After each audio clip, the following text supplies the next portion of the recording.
이번 시간은 식물 영양소 가운데 생강에 대해서 알아보겠습니다. 생강의 특징에 대해서 알아보겠습니다. 1.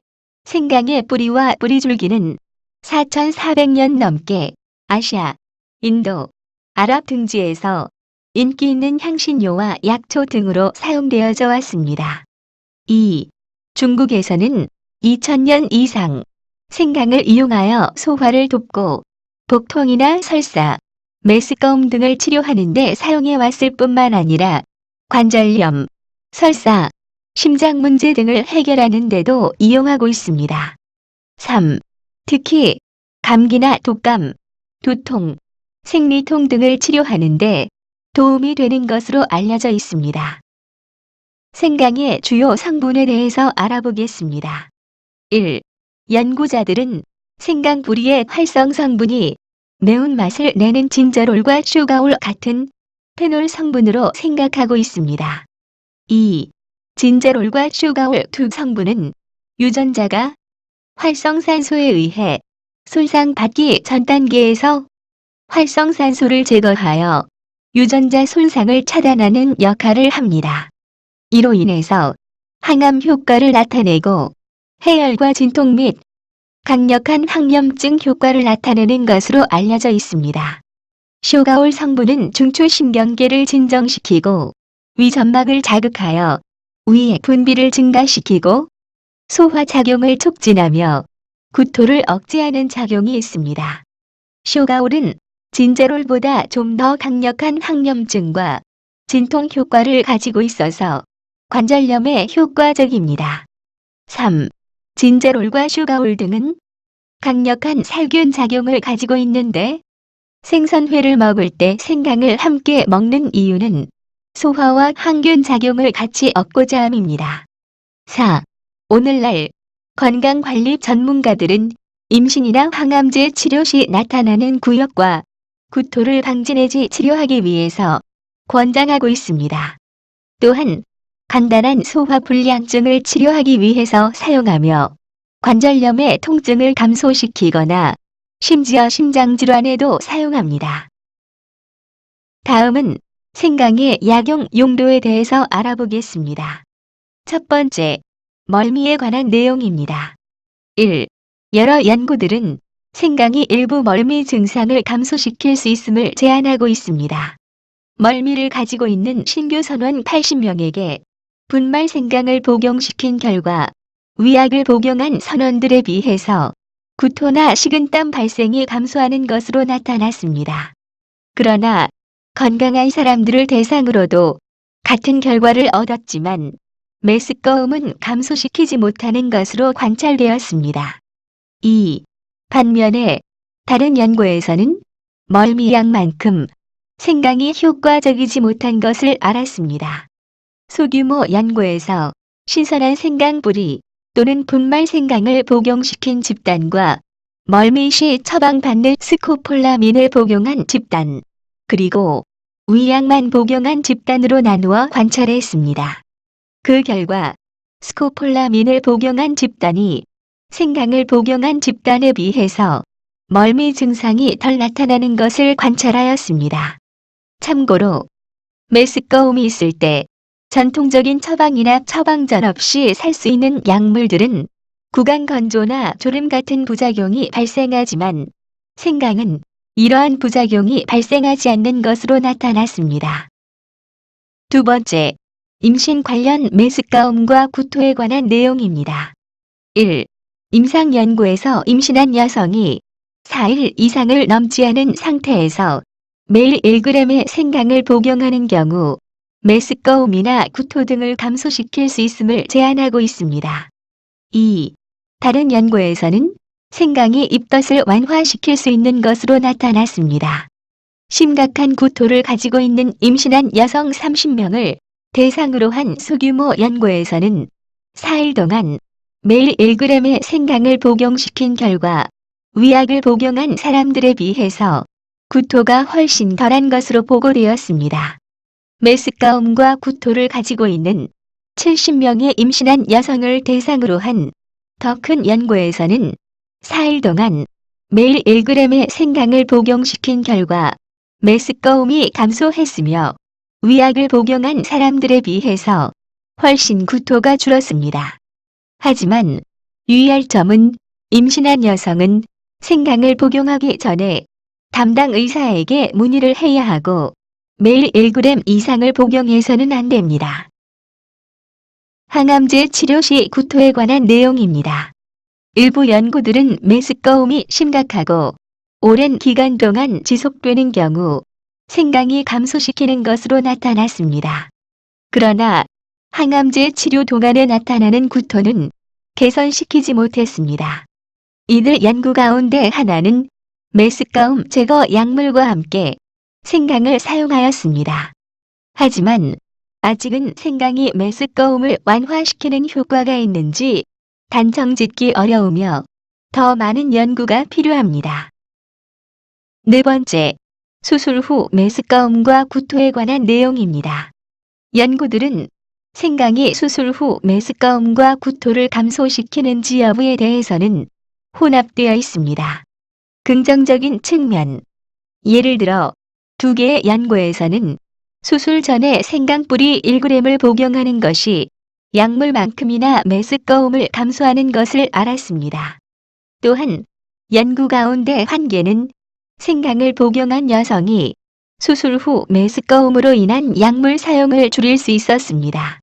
부정적인 측면, 반면에 다른 연구에서는 생강이 메스꺼움을 줄여주는데 도움이 되지 않는 것으로 나타났습니다. 또한 생강을 복용한 경우에는 수술 후 구토 증상이 증가하는 것으로 밝혀졌습니다. 따라서 수술에 따른 생강 복용 여부에 대해서는 아직은 더 많은 연구가 필요합니다. 다섯 번째, 관절염과 생강에 관한 내용입니다. 전통적인 의학에서는 생강을 이용하여 염증을 감소시키는 데 사용해 왔습니다. 긍정적인 측면, 일부 연구에서 생강이 골관절염 시 통증을 감소시키는데 도움을 줄 수 있다는 증거가 있습니다.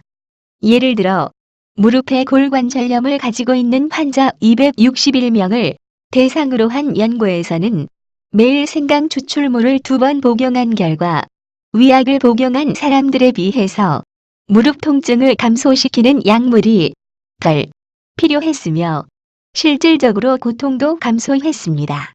부정적인 측면, 하지만 다른 연구에서는 생강이 골관절염을 감소시키는데 사용되는 비스테로이드성 소염 진통제 성분인 이부프로펜보다 효과가 떨어지는 것으로 밝혀졌습니다.